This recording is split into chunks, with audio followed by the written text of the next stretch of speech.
Hi guys, welcome back to Tamil live Raj. இன்னைக்கான episode வந்து எனக்கு கொஞ்சம் சாட்டிஸ்ஃபைடாக இருந்துச்சு அப்படின்னு சொல்லலாம். ஏன் அப்படின்னு பார்க்குறீங்களா? After so long period Maya back to the form of rowdyism அப்படின்னு எனக்கு தோணுச்சு. ஸோ ஆக்சுவலாக இதான் Maya, right or wrong whatever it is, இதுதான் மாயா அப்படின்ற மாதிரி விஷயம் தோணுச்சு.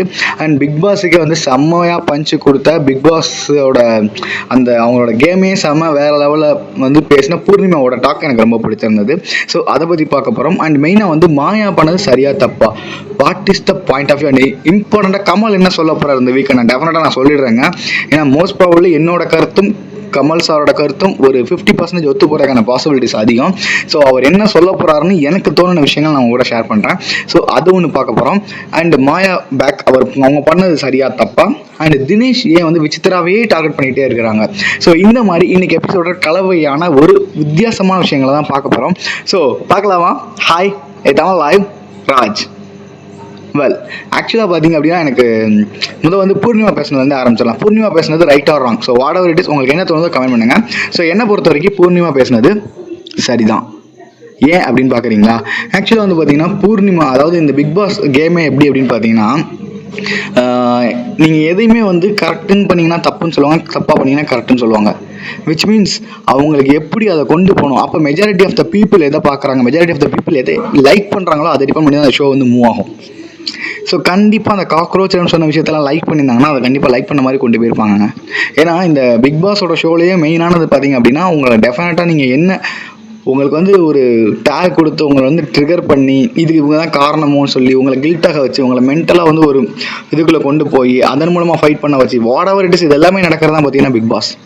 ஸோ இந்த இடத்துல ஒருத்தரை காக்ரோச்சுன்னு நம்ம சொல்கிறதுங்கிறது கண்டிப்பாக தவறான விஷயமா இருக்காது. ஏன்னா நீங்களே வந்து அவங்களுக்கு வந்து வெசட் பாட்டில் அப்படின்னு ஒரு பேர் கொடுக்குறது, எம்டி வெசல்னு ஒரு பேர் கொடுக்குறது, ஸோ நிறையா இருக்குது, குள்ளநரி, தந்திரம், இந்த மாதிரி நிறைய விஷயங்கள் சொல்லும்போது ஒருத்தர் காக்ரோச்சுன்னு சொல்கிறது தப்பு கிடையாது.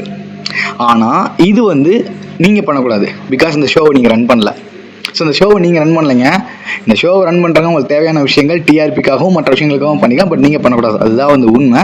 ஸோ இதுக்கு கமல் சாராகவே இருந்தாலும் கூட தான் நிற்பார், அதுவும் தான் உண்மை. பிகாஸ் அவரும் சம்பளம் வாங்கிட்டு தானே வேலை பார்க்குறாரு. சிம்பிளாக சொல்லணும்னா அப்படி பார்த்தா கடவுளும் கூலி தானே, ஏன்னா அவர் காசு வாங்கிட்டு தானே வேலை செய்கிறாரு. ஸோ அந்த மாதிரி தாங்க. ஸோ பூர்ணிமா கேட்டது 7% கரெக்டான விஷயம். இதை பற்றி கண்டிப்பாக பிக் பாஸ் ஒவ்வொரு விஷயம் கூட பேச மாட்டார். மோஸ்ட் ப்ராபப்லி திஸ் வீக்கெண்ட் கமலஹாசனும் இதை பற்றி பேச மாட்டாருங்க, டெஃபினட்டாக பேச மாட்டாங்க. ஸோ இதுக்கப்புறம் வந்து பார்த்தீங்கன்னா back to the content of Maya. அடப்போயா, மாயா லாஸ்ட்டாக வச்சுக்கலாங்க. இடையில வந்து தினேஷ்க்கு விசித்திரா இருக்கிற பிரச்சனைகள் வந்து பார்த்துடலாம். ஸோ இந்த பிரச்சனைகள் வந்து பார்த்தீங்கன்னா ரொம்ப ஸ்டார்டிங்லேருந்தே ஆரம்பிச்சிருச்சு. தினேஷ் அவங்க விசித்திரா 2 பேருக்கு இடையில ஒரு ப்ராப்ளம் வந்தது. ஸோ எனக்கு தெரிஞ்ச வரைக்கும் தினேஷ் வந்து பார்த்தீங்கன்னா ஒரு மென்டலாக வந்து ஃபிக்ஸ் ஆகிக்கிறாருங்க. ஸோ விசித்திரா வந்து பேசினாலே நம்ம வந்து பிராண்ட் பண்ணுறாங்க, நம்மளை ட்ரை பண்ணுறாங்க அப்படிங்கிறத தினேஷ் ரொம்ப மென்டலாக ஃபிக்ஸ் ஆன ரீசனால் மட்டும்தான் பார்த்தீங்க அப்படின்னா அகெயின் அண்ட் அகெயின் விசித்திரா சும்மா பேசும்போது கூட பண்ணுறாங்கன்னு தோணுது. ஸோ எனக்கு இந்த இடத்துல விசித்திரா பண்ணது தவறு அப்படின்ற மாதிரி தோணால தினேஷ் வந்து பர்பஸ்ஃபுல்லாக பண்ணுறாரு அப்படின்னு தான் எனக்கு தோணுதுங்க. கடைசி மாயாவோட கான்செப்ட் போகலாமா? மாயா மாயா மாயா. ஸோ இதை வந்து நான் 2 விதமாக பார்க்குறேன். ஃபர்ஸ்ட் ஆஃப் ஆல் ஒரு சபை நாகரிகம் அப்படின்னு சொல்லலாம். இந்த மனிதாபிமானம்னு இவங்க சொன்னாலும் என்னால் ஏற்றுக்க முடியாது. ரவீனா சொன்னாங்க மனிதாபிமானத்தின் அடிப்படையில் நீங்கள் கொஞ்சம் நல்லா பேசியிருக்கலாம். மனிதாபிமானத்துக்கு சம்மந்தமே இல்லை. தயவுசெய்து அந்த குழந்தைய ஸ்கூலுக்கு அனுப்பிட்டு மனிதாபிமானம்னா என்னன்னு படிக்க சொல்லுங்கள். So it is not under மனிதாபிமானம். ஸோ ஆக்சுவலாக என்ன அப்படின்னு பார்த்தீங்கன்னா ஒரு சபை நாகரிகம் அப்படின்னு சொல்லுவாங்க.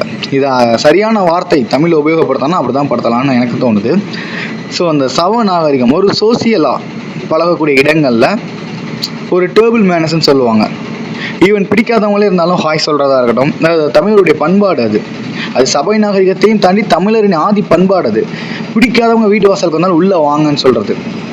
ஸோ அதே மாதிரி தான் இந்த ஒரு பிடிக்காதவங்க ஒரு விஷயத்தோடு போனாலும் ஒரு இடத்த விட்டு கிளம்பும்போது கூட அவங்கள சிரித்த முகத்தோட இல்லை அவங்களுக்கு ஒரு பாசிட்டிவான விஷயங்களை சொல்லி அனுப்புறது. இது ஒரு கைண்ட் ஆஃப் காலகட்டத்தில் சரியானதாக இருந்ததுங்க.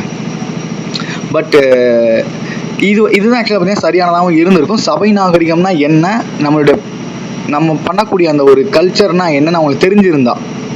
பட் எனக்கு தெரிஞ்ச வரைக்கும் மாயா வந்து பார்த்தீங்கன்னா ஒரு ரிபல் கேரக்டர். ஸோ அவங்க ஃபுல் அண்ட் ஃபுல் வந்து பார்த்தீங்கன்னா அந்த கேரக்டருக்குள்ளேயே போக மாட்டாங்க. ஸோ நான் சபை நாகரிகம் பார்க்கணும் இந்த மாதிரிலாம் இல்லை. நான் வந்து நீ அடித்தா நான் திருப்பி அடிப்பேங்கிற மாதிரின்னு ஒரு பர்சன். ஸோ அவங்களுக்கு கைண்ட்னஸ் இருக்குதுன்னு அவங்க அக்கா சொன்னதெல்லாம் என்னால் நம்ப முடியாதுங்க, சத்தியமாக என்னால் ஏற்றுக்க முடியல. ஸோ அவங்களோட பாயிண்ட் ஆஃப் வியூவில் நான் வந்து இந்த ஃபேஸ்னால் இந்த ஃபேஸ் தான் காட்டுவேன். நான் கோவம்னா கோவம் தான் படுவேன் அவங்ககிட்ட. ஏன்னா அவனை வந்து பார்க்க முடியல, அவன்கிட்ட வந்து பேச லாஸ்ட் பண்ணிக்கிங்க அந்த கோபத்தின் வெளிப்பாடாக இருந்தது. ஸோ என்னை பொறுத்த வரைக்கும் கேட்டிங்க அப்படின்னா இது தவறு தான். இது மாயா வந்து what ever justify she can given, அவங்க என்ன வகையான ஜஸ்டிஃபிகேஷன் கொடுக்கலாம். இல்லைங்க அப்படிலாம் இல்லைங்க, எனக்கு பிடிக்கலங்க அவ்வளோதாங்க அப்படின்னு சொல்லியிருக்கலாம். பட் அந்த 10 வாரம் பழகின அந்த பழக்கத்துக்காகவாது அவங்க ஒரு கை கொடுத்து ஹக் பண்ணிட்டு ஓகே போயிட்டு வா அப்படிங்கிற மாதிரி சொல்லியிருந்துருக்கலாம். அதை ஆக்டிவேட் பண்ணுறதுக்கு வெளியே போயிருந்துருக்கலாம். But it's a character of Maya, she should change that.